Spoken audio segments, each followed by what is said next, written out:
And what that was is, you're never going to admit that you don't feel happy.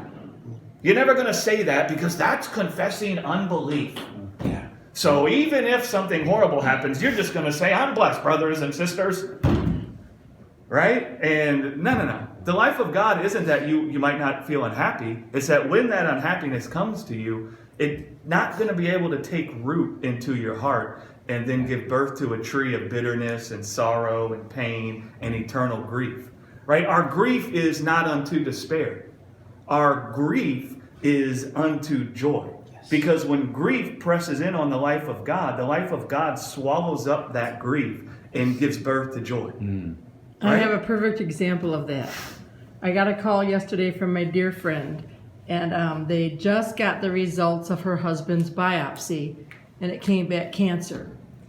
And she said, Cindy, the doctor was on the phone telling us the news that it was cancer, and she said, both Randy and I had perfect peace. And I said, man, that's it. That's the life of God, that it's not dependent on the circumstances. And I mean, it made me so happy. Total peace, even though that's not the news that they were hoping for. Yeah. It's okay. And we even see an example of this because it says, Jesus said, lest the seed fall into the ground and die, it can't bring forth fruit. I mean, everything in the world even is hardwired to communicate to us that life swallows death. Yes. Because the seed falls in the ground and what does it do? It dies. What comes forth from it? Life. It's not that death gives birth to life. That's telling us that life swallows death. Right? We see that in the resurrection. Jesus died and what happened? He came out of the grave. Life swallowed death. Mm-hmm. Right? Jesus felt grief on the cross. He felt what it feels like to taste death. He felt what that feels like in the soul. Yeah. Right? Yeah. His soul was exceedingly sorrowful unto death. Right? But the thing is the life that he had with the Father, the revelation that he had through the Spirit of God dwelling in him, that he was braided into the Godhead, that his life was intertwined with the everlasting Father. What happened is that took his sorrow and turned it into joy. Yes. Right? Yes. He looked past the cross and he saw the resurrection. Right? He saw that this death he was experiencing wasn't the final word about his life. He saw that this death that I have and that I'm dying, that's not my life. See, we get confused when we encounter things. We think that's my life. Yeah. Right? Mm-hmm. Like when we first come here and start this church, it's so easy when you're passionate about something and you're just going after it. It's so easy for your heart to become confused and connect to that thing as if it's your life. Mm-hmm. And so when Becky and I came and first started this church, and we had this idea that we were just going to preach the gospel, and everywhere from all over the world was going to come here, and bam, and we were all going to rejoice, glory to God. And what happened is we said the church is our life. Yeah. Mm. And we didn't realize it. Mm-hmm. And we started looking to how it went with the church to see if we had life or not.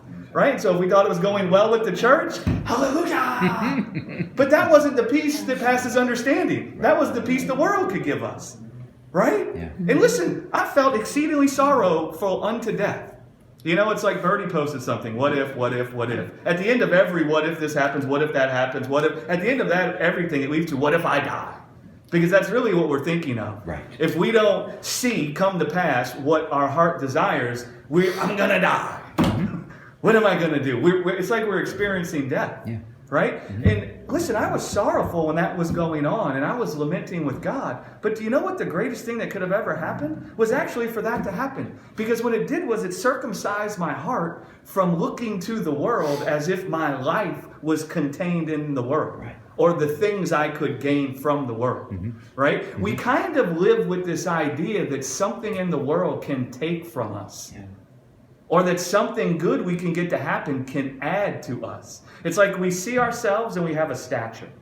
And we think, this can add to my stature. Mm-hmm.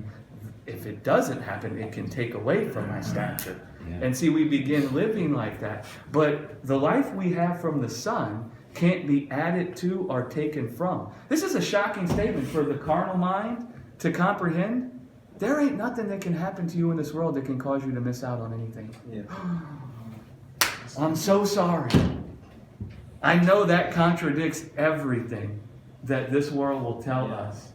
But there ain't nothing that can happen to us in this world that can actually cause us to miss out on something. Nothing. Nothing. And you don't have to believe me now if you don't want to. You can ask God to show it to you. But I guarantee you, then the day Jesus returns and we're poof glorified into immortality, you're going to elbow me and say, oh, I see now. And he gets back to, at the end of